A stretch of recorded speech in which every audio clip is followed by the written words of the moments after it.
Coming up on the live and interactive ACSA Legislative Lunch Break, Edgar and I will get you all of your latest news and information from the state Capitol and CDE with an in-depth analysis on how it impacts you. Plus, we are talking today about the First Amendment Auditors. Who are they and what you need to know at your district offices? We've got a panel of experts on the show to tell you everything you need to know about what may be coming to your district office. The ACSA Legislative Lunch Break starts now.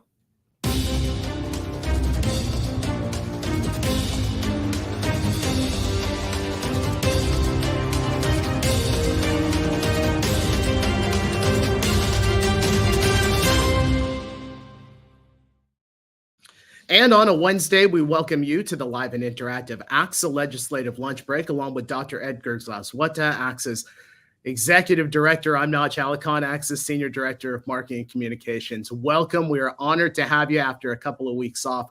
Go ahead and jump onto the chat and say hello and let us know where you're watching from today. Edgar, how are you? I think I'm doing better than you, Naj. I think you're. I'm gonna take our viewers a little behind the scenes. Yeah. I don't know if you were gonna say this or not, but I understand you're running. I get to sit here and just take your lead and answer questions and pretend to say things.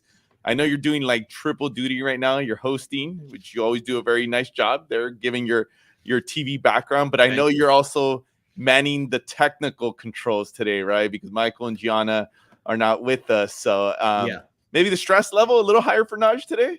Just a little bit. I like to think that I'm a calm and very relaxed guy, but today is going to be interesting. So folks, if by chance Edgar's face pops up on camera and he's drinking water or something like that, blame me for it because I accidentally hit a button. Michael Kelly, our executive producer, out for the week with some well-earned vacation. Then, of course, Gianna Miller is out on. Don't worry, I'm sure there's nobody here who's going to tell you or tell us if we mess up, right? Nobody here is going to let us know. So. No, not. I mean, look, I'm just looking at the chat. Neri's our first one on the chat today. Lester Powell, who you and I saw over at Lead with Pride this past week down in Anaheim. Lester Powell on there, Grant Bennett and Jeff Oakes. So good to have you guys here on the show. Coming up, we've got a great topic for you. The First Amendment Auditors. Who are they? What do they do? And what do you need to know at your district? We'll have a team of experts here as well as some legal background on what's coming up for your district. But let's go ahead and let's start with some news headlines, Edgar. I want to point your attention to this article that's in Cal Matters from our friend Carolyn Jones. We'll put a link in the chat in just a moment about LCFF and how it's succeeded and how it's failed. Now, two of our loyal viewers, Adam Clark over at Mount Diablo Superintendent and Jamie Green in Trinity Alps were quoted in this piece. Clark says, Governor Jerry Brown had a good idea and the funding formula, quote, has given school districts the tools and resources to really address the needs of students, and it gives parents and the community a voice, which is really what it was designed to do. Green is quoted as saying, without LCFF, our district would not be open. So certainly impactful, but the challenges are still there. According to this article, superintendents say the annual plan requires chart goals and priorities, and the accountability and parent involvement components can be problematic. Overall, school funding remains unequal as schools in affluent areas still spend more per student. But we encourage you to read that. I'll go ahead and put that into the chat. But Edgar, just your thoughts on that article, because it certainly is a new way, a different way to look at things. Yeah, I think what we've seen a lot of here as we already passed the 10-year anniversary of the adoption of LCFF, there's been a lot of reflection. I know there's been a lot of conferences, there's been policy forums, there's research papers being done, kind of similar conversation about people reflecting about what have we accomplished 10 years later, right? And I think it's a mixed bag. I think you, even just in your summary, that it definitely has achieved some of the goals that it was stated for from the get-go. I think one piece that drew my ear when you talked about it is folks, our members, talking about the accountability piece. I remember very, very vividly because I was had the responsibility of being in a lot of those negotiating rooms when they were coming up with LCFF, right?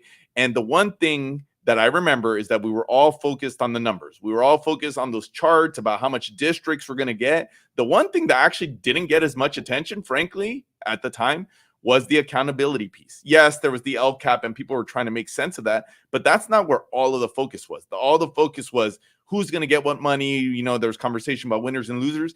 Kind of the prevailing piece, actually, as funding has gone up and down, has been the accountability and the LCAP and what has that meant. So it's interesting. I mean, I think we this probably would be a good show for us to do, right? A conversation about just where the impacts are and now what's to come. Because I think that's the one piece that everybody will agree on, that there's still work to be done on the equity piece, on the funding piece, that were some of the fundamental tenets of LCFF.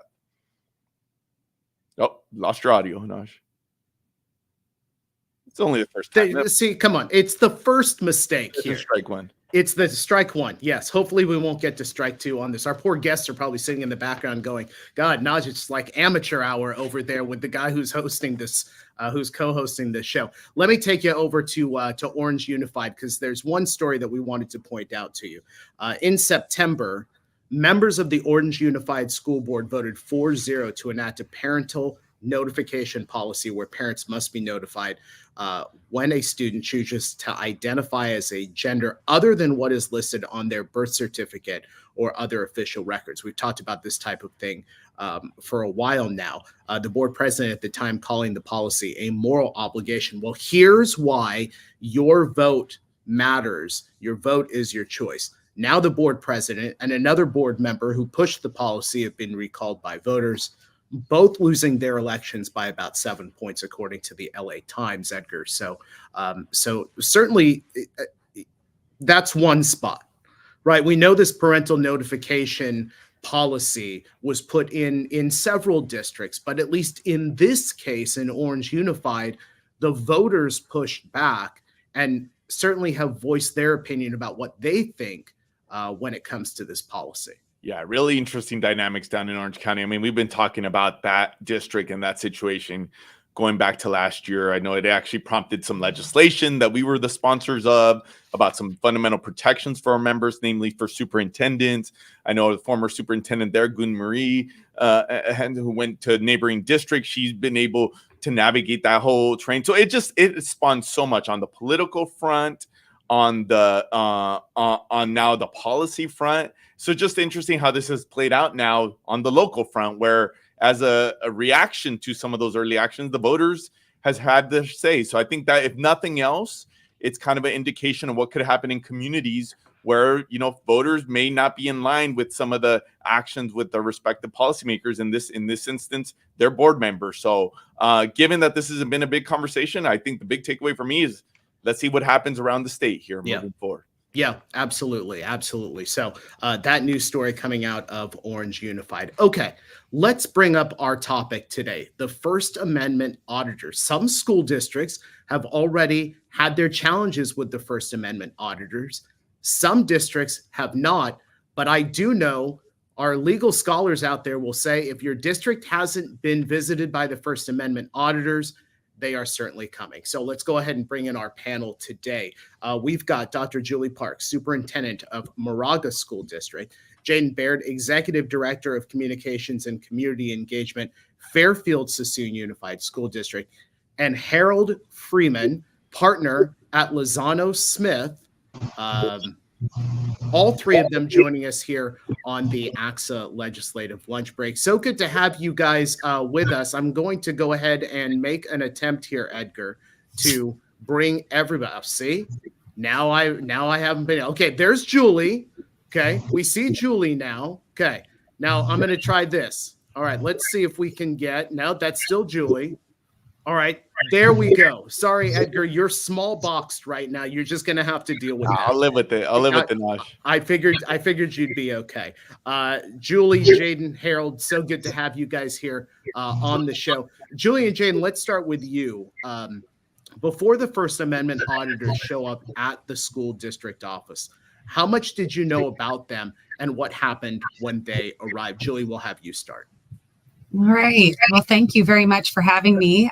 So what I knew before it happened Not a lot. I think I must have missed the first wave of these First Amendment audits. So this was a brand new experience to me. And as things go in the superintendency, I was actually out of the office when they arrived at our school district and received a call from my staff stating that we had somebody in the office, that he was being disruptive, that they felt intimidated. So I'm really grateful for a very quick collaboration with my very proficient police department, who were familiar with these audits and had the background and the training to be able to fill the gaps in very quickly for us so that we could navigate through the remainder of the visit. And Jaden, tell me about your experience.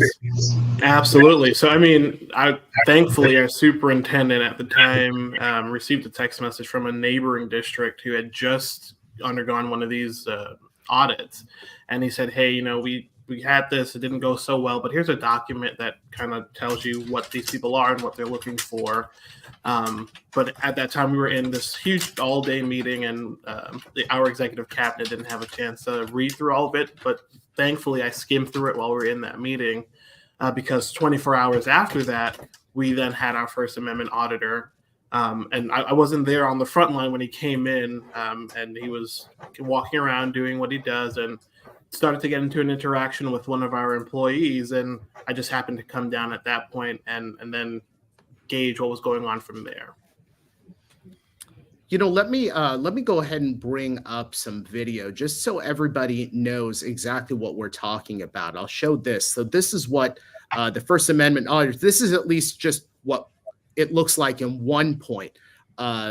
Citizens coming in, rolling cameras into the public spaces in these school district offices. You can see this is from one of the school districts, the camera view from that First Amendment auditor. So you can see just a little bit about what it looks like. Edgar, go ahead.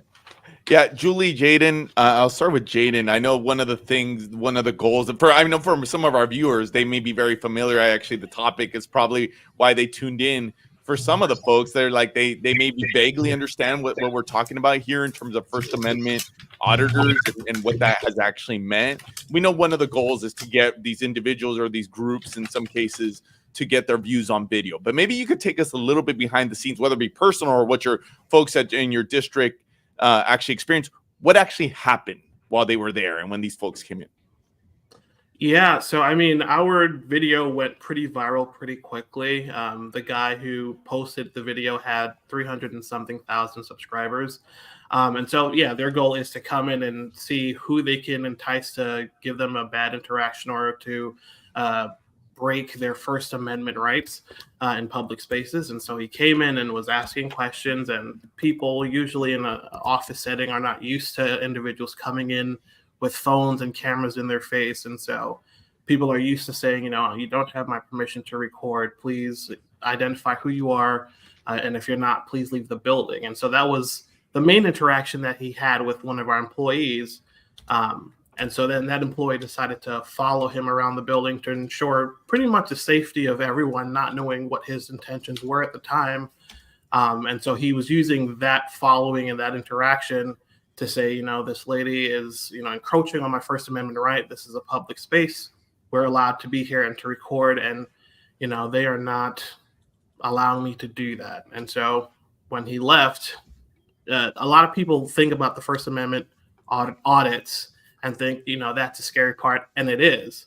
But the harder part is after the entire event goes down, the subscribers and followers who watch these videos are then engaging in behaviors that are intimidating and threatening to the employees who are the highlight of the video. Julie, I know we're having a little bit of technical issues, but do you want to share your what happened in your district? Sorry, I'm having some tech issues. Did you just ask me the second question there? Okay, great. So, our staff really did the best that they could, given that they didn't have background in what was happening with this visit. And these visits are designed to agitate and intimidate. And indeed, the individual who came into our office was dressed in a way that was physically intimidating to our staff, When they politely inquired about what he needed and how they could help him, he was very vague in his responses, and that immediately put their hackles up about something happening in our space.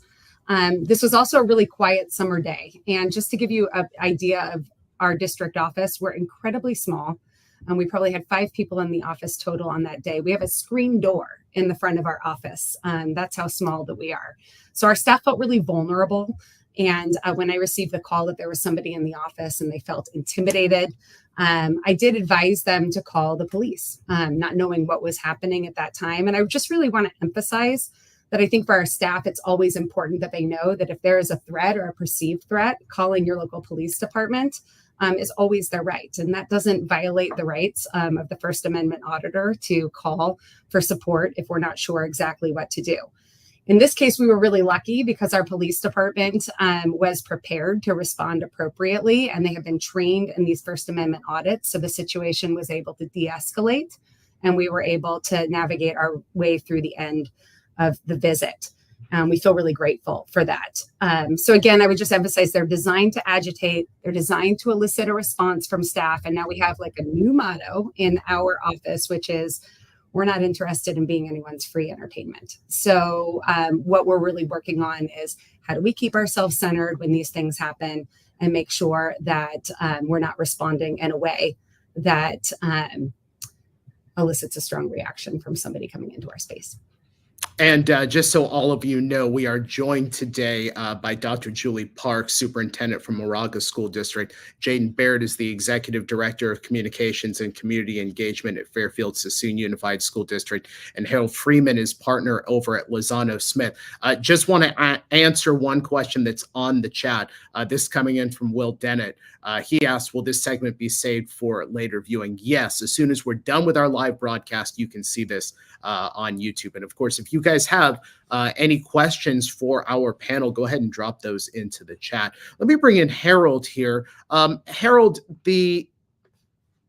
you've heard Julie and Jaden talk about their experiences. From a legal standpoint, what legal limitations exist there for the auditors, and what are the legal limitations for the school districts?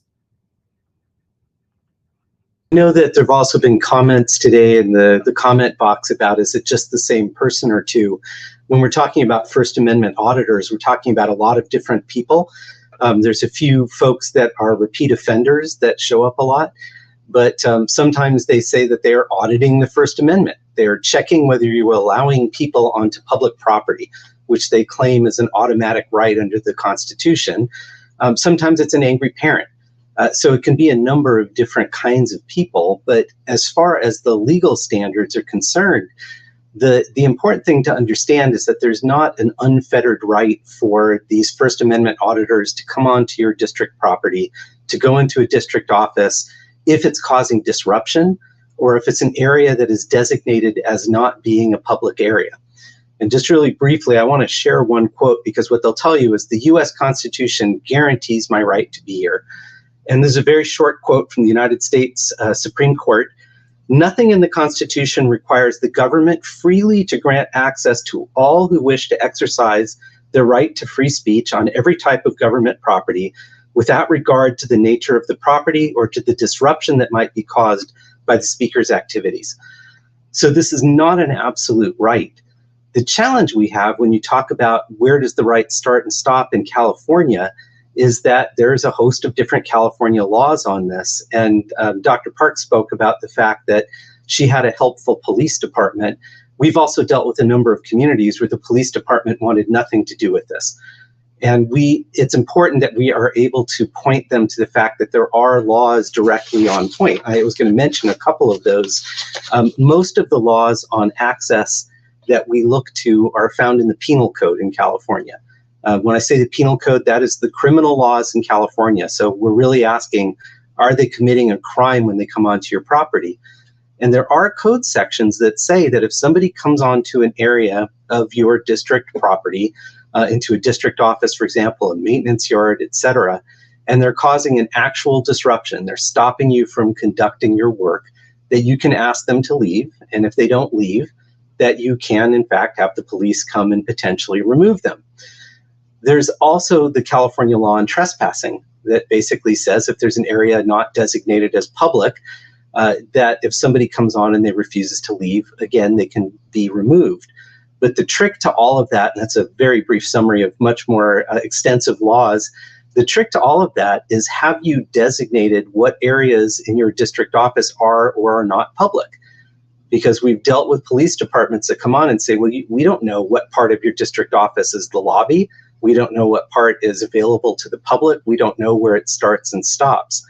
So districts are always helped if they have board policy and regulations and practices set up, appropriate signage to cut those areas off, as it were, to make them be non-public areas. And the other thing that I just point out is echoing what you've heard from the other panelists. The point of a lot of these people is to get a rise out of you. And so even if you're completely compliant with the law and you are doing everything exactly as the law allows you to do, they will tell you that they're not. They will tell you that they're not going to move. They want to elicit that response. So at the end of the day, for all of the legal rights that they do have to come on to public areas, if they're not causing a disruption, for all of the rights you have to keep them out of other areas, at the end of the day, it all comes down to, are you treating them civilly? Are you going to look bad on YouTube and get them more clips because they just got you angry? Thanks, Harold. And I think you just alluded to the question I was going to ask. And I saw Chris Corey in the chat, who's obviously, along with Jaden, living this, has lived this personally. And I think, so we're talking about district offices, and we've alluded to this when we see this happening in district office. So the obvious question is, what about schools? What protections do they have? Can these auditors walk onto our school sites, and start recording folks, given that there's minors present, given that we have so many protections? What should folks know about that as it relates to school sites? Yeah, it's a great question. And there are different rules for school sites that are laid out in the law for obvious reasons. You've got minors there, you have confidential information all over the place. And so the same sets of laws within the penal code go further when they actually talk about a school facility. They use languages like school site and school facility. When we're talking about those types of locations, you have a right, again, under the education code now and under the penal code, to require people to sign in if they come to a school site. You have more freedom to ask them what their business is there, whereas a First Amendment auditor at a district office will say, I'm on public property. I don't have to tell you. And if they are causing a disruption, if they're creating a potential threat, those are all bases to have them removed from the school site. But there is much stronger language in the penal code. If somebody is acting in an aggressive manner, for example, in a threatening manner, if they appear volatile, if they're hostile, these are the kinds of words the penal code uses. That gives you more grounds, again, to have them removed from a school site. Whereas at a district office, it doesn't get into hostile, non-hostile. It really just limits it to whether they're causing a disruption or not. So we have moved to a place now where we have a lot of closed school sites, where we have sites that have fencing, where the members of the public are simply not allowed in. And this is during school hours, which is an important distinction. And that is all legally defensible. And we do find sometimes people try to test that. One of the things they'll try to do is, well, I'm in the school office, and that's not part of the school. But we don't read the law as having a distinction. It's either a school facility or a school site, or it's not. So you do have much greater ability to limit access. And in our experience, the police are much more responsive if it's somebody that's trying to come on unannounced without declaring their business, pushing past the receptionist, for example, at an actual school site, even if it is the district office, or excuse me, the school office.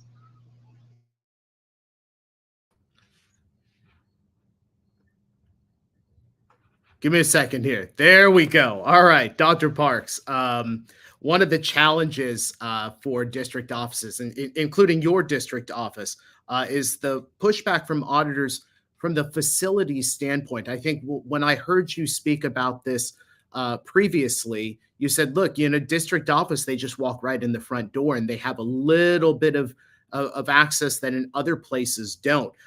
We're talking about major facilities upgrades for a lot of districts. Is that something that is kind of easier said than done? Would you agree that facilities updates could really help this problem out?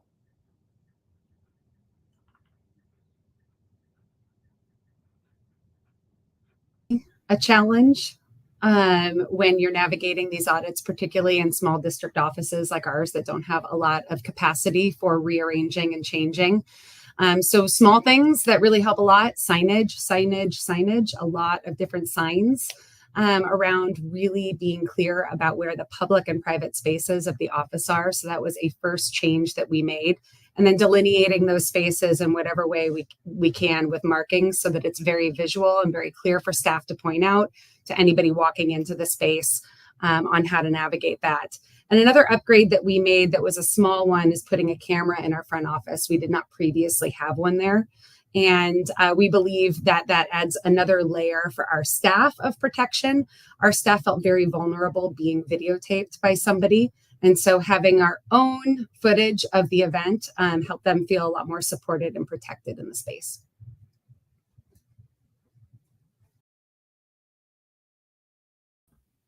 Harold, so as we've heard from, and I think we've gotten some really good perspectives here about just what it looks like now, and as you see in the chat. So now, I think now that we've scared some folks who maybe haven't been through this, right? Then the question, what advice would we have for them? You know, what's the easiest thing? What's the first thing you tell folks for somebody who maybe a district official who hasn't encountered this, who say, hey, you know, maybe they're neighboring districts, maybe because they see in some of these cases, they kind of got an inkling that this may be coming their way. What advice would you give them in terms of just navigating this piece of it?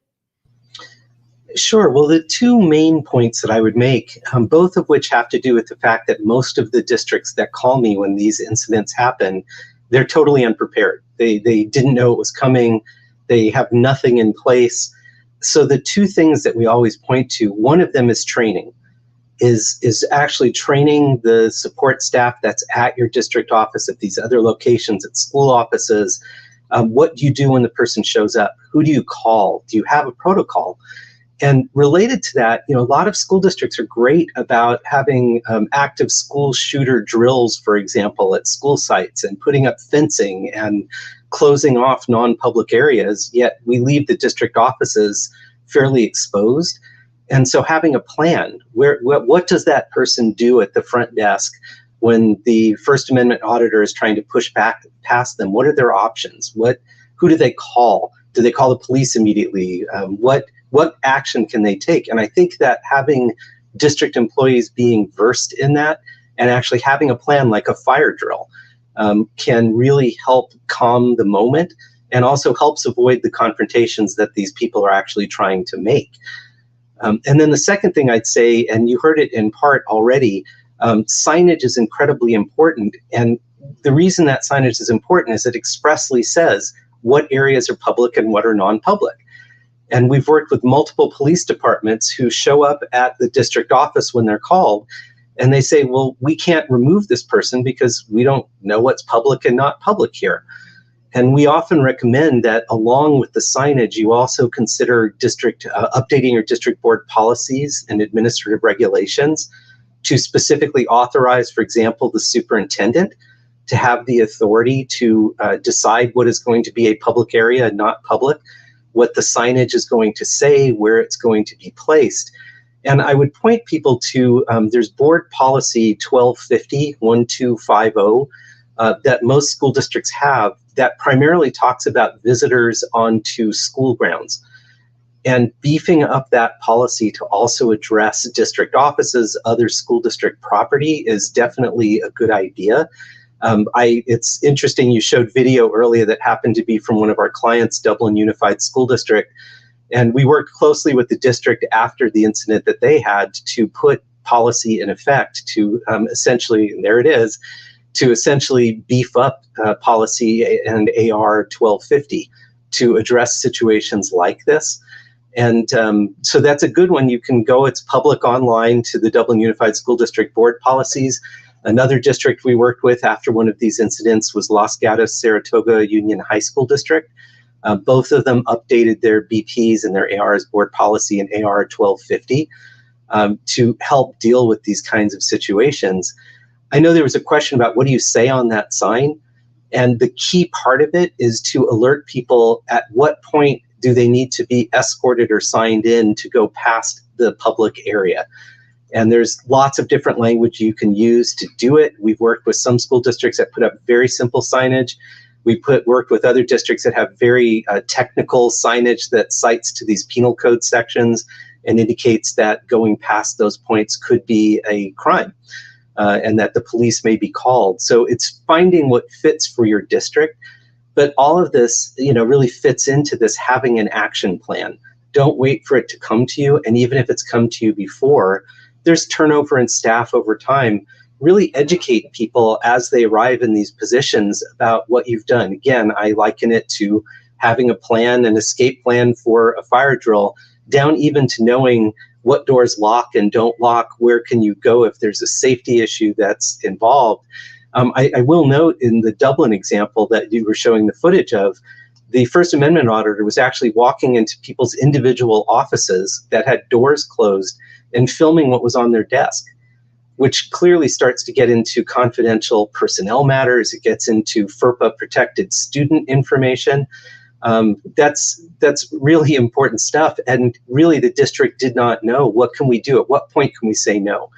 And even without the signage, I would have argued that at that point they're causing an active disruption and that you can say no. But I don't know that we could have kept them out of the hallway that they were in, for example. So really drilling down on these issues, reviewing your policies, doing your fire drills, as it were, being ready for all of this is going to help you terrifically when it happens. All right. I want to bring Jaden up real quick because, Jaden, you have some experience on this that's literally happened within the last 24 hours, 36 hours. Is that, am I correct? I guess the question that I would ask, it's come in here from Barbie Wilcox. What are some of the questions and what is the protocol for this? Tell us about what happened within the last couple of days and maybe answer this question from Barbie about, what are some of the questions that they ask?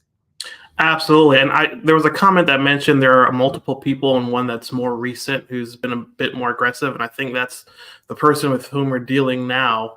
And our last audit was actually 24 hours ago. He came in and he was live streaming his interactions. And that stemmed from him actually visiting one of our school sites.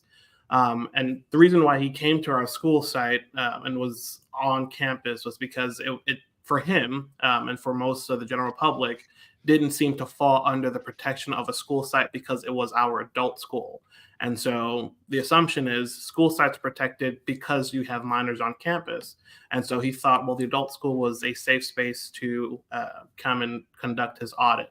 And at that time, a lot of the staff were unsure whether or not that school was also protected under the same board policy 1250. And so he did his audit, and then the principal who was the target of that was also getting the backlash from social media, YouTube, his followers again, sending the principal threats and very disparaging emails, was able to file a complaint with YouTube and get the video removed. And so the reason for his visit yesterday was to file a complaint against that person for having the video removed from YouTube, because according to him, that was a violation of his right, and we as a school district need to discipline that employee for that action.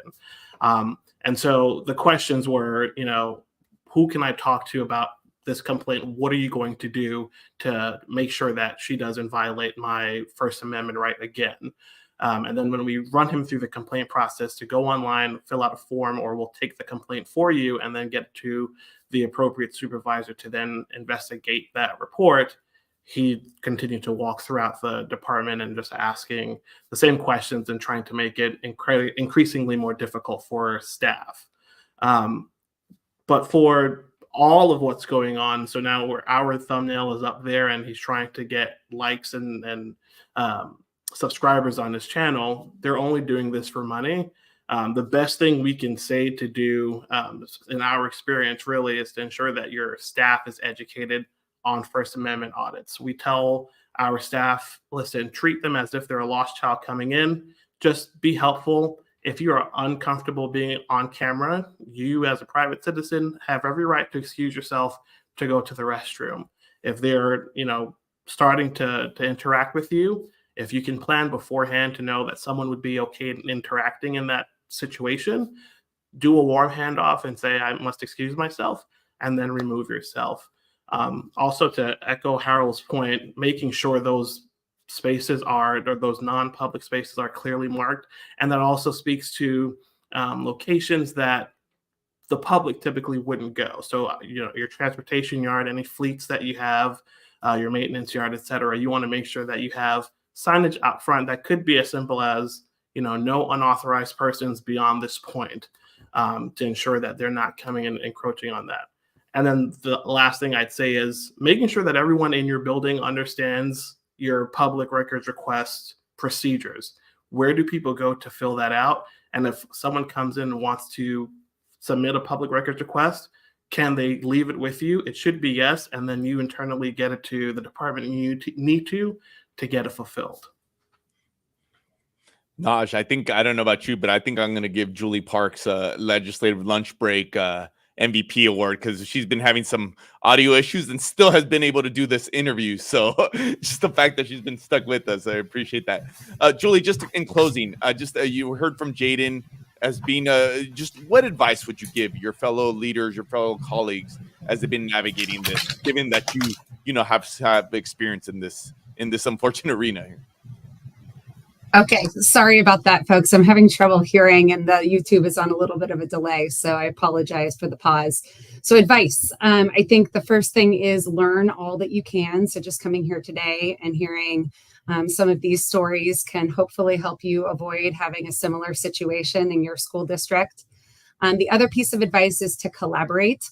I think this is so important. I mentioned before that our police department, being very experienced and well-versed in these First Amendment audits, was a huge asset to us. They were a great support, and they came back and visited us and helped to provide additional training after it happened to our staff, which I'm very, very grateful for, but also collaborate with your other local school districts.